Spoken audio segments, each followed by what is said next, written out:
अस्सलाम वालेकुम students, I am Jain Tabassum और आप लोग देख रहे हैं जैन अकेडमी चैनल।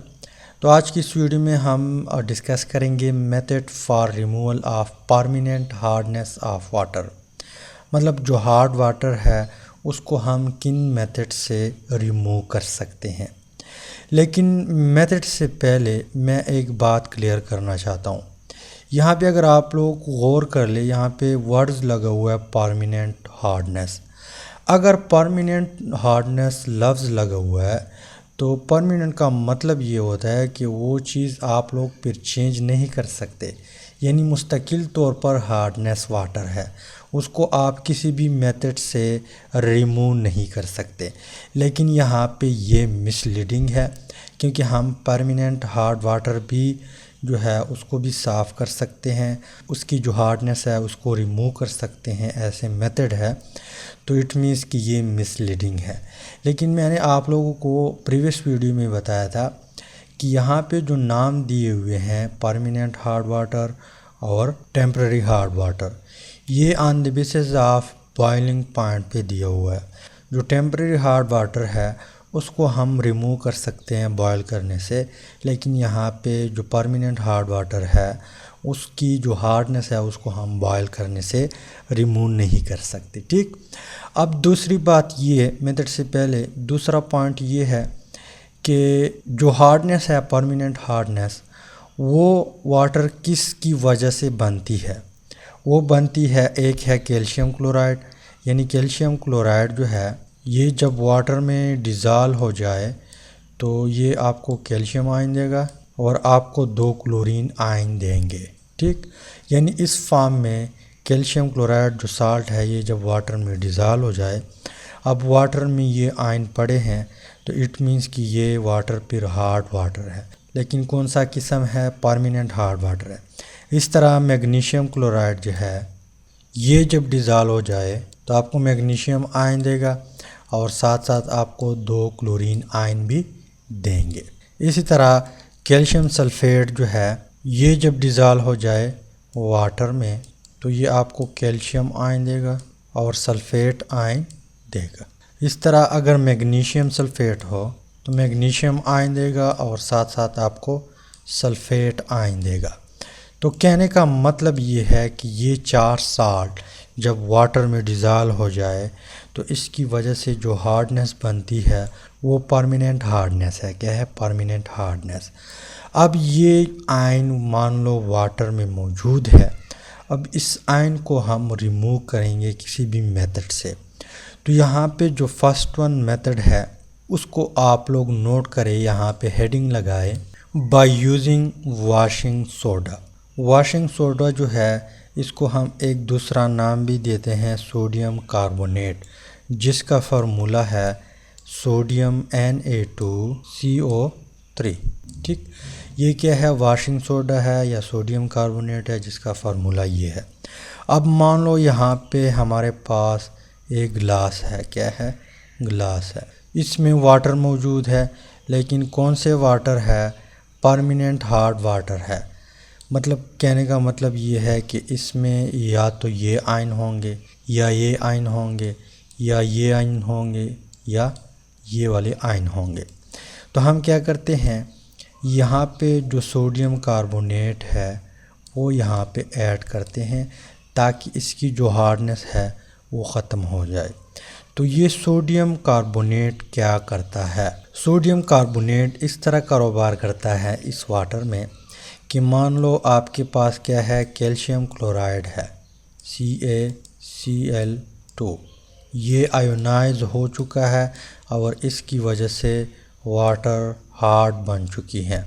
तो इसके ऊपर +2 चार्ज है और यहाँ पे क्लोरीन है, हमारे पास 2 क्लोरीन है, एक क्लोरीन के ऊपर नेगेटिव चार्ज है।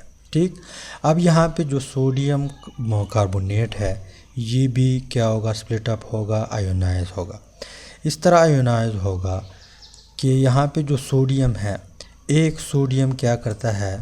एक सोडियम इसके ऊपर प्लस चार्ज होता है और ये एक क्लोरीन को अपनी आप की तरफ खींच लेगा। जब खींच लेगा तो यहाँ पे आयनिक बॉन्ड बनेगा और आपके पास सोडियम क्लोराइड बन जाएगा, जो कि आम साल्ट है, हम घरों में यूज़ करते हैं। इसके अलावा यहाँ पे एक दूसरा सोडियम है बचा हुआ है, यहाँ पे एक दूसरा क्लोरीन बचा हुआ है, तो वो भी ये कारोबार करके यहाँ पे आपके पास सोडियम क्लोराइड बनाएगा। तो फाइनली आपके पास 2 सोडियम क्लोराइड बन जाएंगे। ठीक, इसके अलावा यहाँ पे कैल्शियम है, यहाँ पे कार्बोनेट है।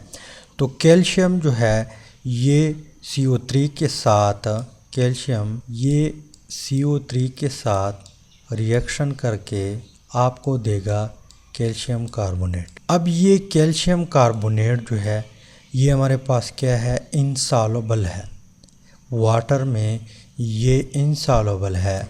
अगर ये इनसॉल्युबल है तो ये ज़रूर इस तह में बैठ जाएगा, तो ये आप फिर इजीली निकाल सकते हैं। यहाँ पे प्रेसिपिटेट हो जाएगा, यहाँ पे इस तह में बैठ जाएगा, तो आप इसको इजीली निकाल सकते हैं। लेकिन यहाँ पे सोडियम क्लोराइड इसमें ऑलरेडी है और वो भी डिज़ॉल्व हो सकता है वाटर में, तो वो किसी और मेथड से आप इजीली रिमूव कर सकते हैं, वो मेथड फिर इजी होता है। ठीक, तो इसी तरीके से जो परमानेंट हार्ड वाटर है वो रिमूव कर सकते हैं। बाकी जो चीज़ें हैं, जिस तरह मैग्नीशियम क्लोराइड है यहाँ पे कैल्शियम क्लोराइड, यहाँ पे सिर्फ मैग्नीशियम क्लोराइड, तो मैग्नीशियम चेंज हुआ तो जो कार्बोनेट है ये पार्ट, ये मैग्नीशियम के साथ रिएक्शन करके यहाँ पे इसकी जगह मैग्नीशियम होगा। बाकी कहानी इस तरह है। ठीक, तो मैग्नीशियम क्लोराइड इस तरह स्प्लिट होगा, कार्बोनेट जो है मैग्नीशियम के साथ रिएक्शन करेगा, सोडियम क्लोरीन के साथ रिएक्शन करेगा, इस तरह 2 सोडियम क्लोराइड देंगे और आपको कैल्शियम की जगह यहाँ पे मैग्नीशियम कार्बोनेट देगा। ठीक, मैग्नीशियम कार्बोनेट देगा। ये भी इनसॉल्युबल है वाटर में और ये यहाँ पे तह में बैठ जाता है। इस तरह हमारे पास कैल्शियम सल्फेट है, मान लो कैल्शियम सल्फेट है, ये क्या हुआ, आयोनाइज हो चुका है वाटर में या वाटर में डिज़ॉल्व हो चुका है, तो कैल्शियम ठीक इस फॉर्म में है, इसकी वजह से परमानेंट हार्डनेस बन चुकी है।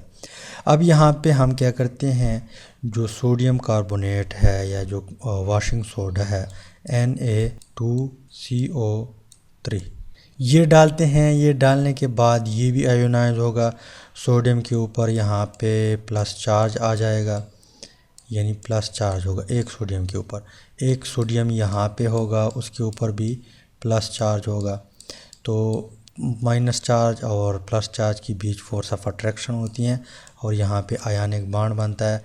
तो फाइनली आपके पास सोडियम सल्फेट बन जाएगा, सोडियम Na2SO4। ठीक, ये चीज़ बन चुका है। यहाँ पे कार्बोनेट है, इसके ऊपर नेगेटिव चार्ज है, कैल्शियम के ऊपर पॉजिटिव चार्ज है, तो यहाँ पर भी जो है बॉन्ड बनेगा, आयनिक बॉन्ड। तो किस तरह कंपाउंड बनेगा, यहाँ पे आपके पास बनेगा कैल्शियम कार्बोनेट। अब ये कैल्शियम कार्बोनेट इनसॉल्युबल है वाटर में, ये जो है प्रेसिपिटेट हो जाएगा और आप लोग फिर इजीली निकाल सकते हैं। इस तरह अगर हमारे पास मैग्नीशियम सल्फेट हो, यानी यहाँ पे सिर्फ Mg हो, बाकी यही सल्फेट हो, तो वो आयोनाइज होगा और यहाँ पे सल्फेट आयन के साथ सोडियम इस तरह रिएक्शन करेगा और मैग्नीशियम के साथ यहाँ पे कार्बोनेट आयन रिएक्शन करेगा, तो फाइनली आपके पास मैग्नीशियम कार्बोनेट बन जाएगा। ठीक, ये भी फिर वाटर में इनसॉल्युबल है। तो ये फर्स्ट वन मेथड है, इससे आप लोग परमानेंट हार्ड वाटर जो है या परमानेंट हार्डनेस जो है उसको आप लोग रिमूव कर सकते हैं बाय यूजिंग वॉशिंग सोडा। अब आते हैं जो दूसरा मेथड है उसको आप लोग यहाँ पे नोट करें। अब दूसरा मेथड कौन सा है, आयन एक्सचेंज मेथड, यानी आयंस का तबादला होता है, उसकी वजह से फिर यहाँ पे जो परमानेंट हार्डनेस है वो रिमूव हो जाता है। अब इस मेथड में हम एक कंपाउंड यूज़ करते हैं जिसको हम नाम देते हैं ज़ियोलाइट। क्या नाम देते हैं, ज़ियोलाइट। अब ज़ियोलाइट जो है ये क्या है, zeolite is naturally occurring sodium aluminium silicate, यानी ये एक ऐसा कंपाउंड है जो नेचुरली पाया जाता है, कुदरत ने बनाया हुआ है, जिसमें सोडियम है, एल्यूमिनियम है, सिलिकेट है, इन 3 चीज़ों से बना हुआ है। अब इसका फार्मूला अगर हम लोग देख लें तो इसका फार्मूला कुछ इस तरह है कि यहाँ पे सोडियम है, फिर एल्युमिनियम है, यहाँ पे सिलिकॉन है, ऑक्सीजन H2O। ये क्या है, जियोलाइट का फार्मूला है। इसके अलावा इसको हम आर्टिफिशियली भी बना सकते हैं, यानी हम भी बना सकते हैं, और इसको कॉमनली हम कहते हैं सोडियम जियोलाइट। क्या नाम देते हैं, सोडियम जियोलाइट। ठीक, अब सोडियम जियोलाइट क्या करता है, ये इस तरह कारोबार करता है। मान लो यहाँ पे हमारे पास किसी गिलास में कैल्शियम सल्फेट है। क्या है, कैल्शियम सल्फेट है।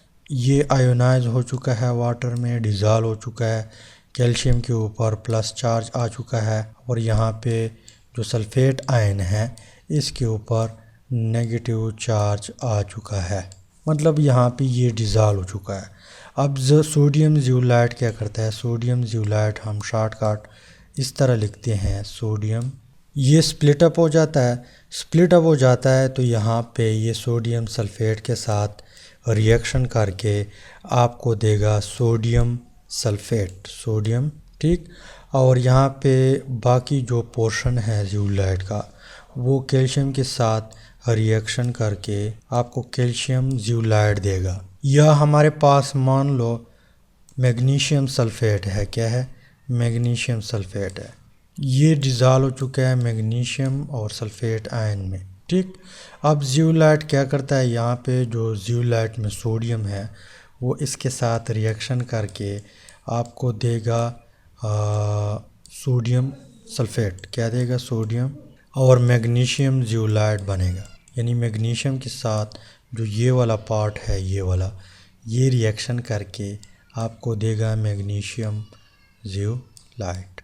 अब ये पार्ट जो है ये वाटर में इनएक्टिव है, किसी के साथ ये रिएक्शन नहीं करता, तो ये फिर आप लोग फिर भी एक्टिव कर सकते हैं, वो मैं बाद में बताता हूँ। लेकिन यहाँ पे अगर आप लोग गौर करें, आयन एक्सचेंज का तबादला हुआ।